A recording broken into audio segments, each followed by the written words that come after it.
उद्धव ठाकरे गटानं व्हीप काढला होता आणि त्यामुळे आता ते गेले नाही म्हणजे बाहेर पडले असं एक समज झालेला आहे. आणि संजय राऊत म्हणतायत हे गद्दार आहे, यावर्षी का मोर्चा झालं, काय सांग? पार्लमेंटरी बोर्डचे जे त्यांनी बैठक जी आज आयोजित केली होती, त्यांना आतापर्यंतही वाटत होतं की हे खासदार पुन्हा वापस येतील, परंतु काल संजय राऊतने जी काही शिवीगाळ त्या खासदाराला केली त्याचा परिणाम त्यांना जाणवलाय. म्हणून साई खासदार त्या बैठकीला अनुपस्थित होते. याचा अर्थ असा आहे की त्यांना आता त्या पक्षात राहायचं नाही हे जवळपास निश्चित झालेलं आहे.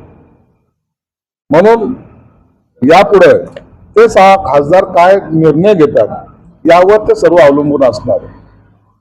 कायदेशीर पेचप्रसंग निर्माण होतील, आणखी काय कारवाईचे नोटिसा दिल्या जातील, या सगळ्या गोष्टीला मला वाटतं ते 6 खासदार आता एकत्रितपणे लढाई देतील. उद्धव ठाकरेंनी पण प्रयत्न केले होते त्यांची मनधरणी करण्याचा, त्यांनीही फोन लावला असंही कळतंय.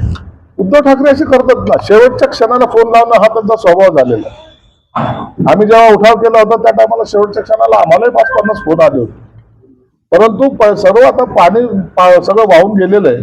आता त्यांची मनधरणी करण्यामध्ये कोणताही अर्थ राहिलेला नाहीये आणि याची जाणीव मला वाटतं उद्धव ठाकरेंना पहिलेच आलेली होती. पण सर 6 खासदार उपस्थित राहिले नाही याचा अर्थ ऑपरेशन टायगर यशस्वी झालंय आणि उद्धव ठाकरेंच्या हातातून 6 खासदार सुटले असं म्हणता येईल. ऑपरेशन टायगर काय करतं? आम्ही कोणतं ऑपरेशन केलेलं आहे? ते खासदार त्यांच्या पक्षांमध्ये अंतर्गत त्यांची नाराजगी होती ते आम्ही व्यक्त केलेली आहे. ते तुमच्याकडे आता आले आहे.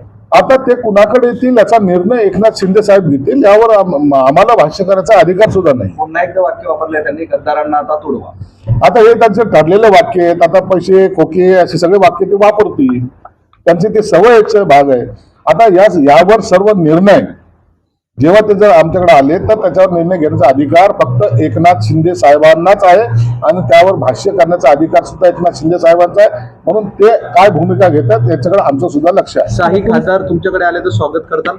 ते सर्व ठरवण्याचा अधिकार एकनाथ शिंदे साहेबांना आहे. माहिती अशी म्हणजे 19 तारखेला वर्धापन दिनाचा प्रश्न तेच सांगतो तुम्हाला, एकनाथ शिंदे साहेबांना निर्णय घेऊ दे. ते आमच्या पक्षाचे नेते आहेत, ते जे काही निर्णय घेतील तो सर्वांना मान्य असेल. अगोदरची खदगदन कालच्या शिवीगाळनं भर घातली.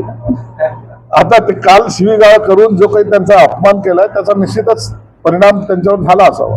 ऑपरेशन टायगर 2.0 ची तयारी हे काही नवीन ऑपरेशन सर उभाटा की बैठक में 6 सांसद गैर हाजिर रहे, उसके बारे में क्या कहिए? देखो, उपाटा की बैठक में 6 सांसद जो गैरहाजिर हुए, इसका मतलब अब उन्होंने अपना अलग से गुट बना लिया है. वो शायद ओम बिरला के पास उन्होंने राइटिंग में दे भी चुके हैं. उसके बाद अब ओम बिरला उनको लीगली गट को मान्यता देंगे ऐसा मुझे लगता है, और उसका जब लेटर आएगा वो अधिकृतपणे उनका गुट स्थापन करेंगे.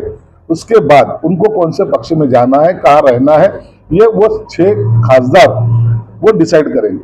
अगर वो हमारे तरफ आना चाहते हैं तो उसका निर्णय एकनाथ शिंदे साहब लेंगे. एकनाथ शिंदे साहब जो भी निर्णय लेंगे वो हमको सबको मंजूर रहेगा.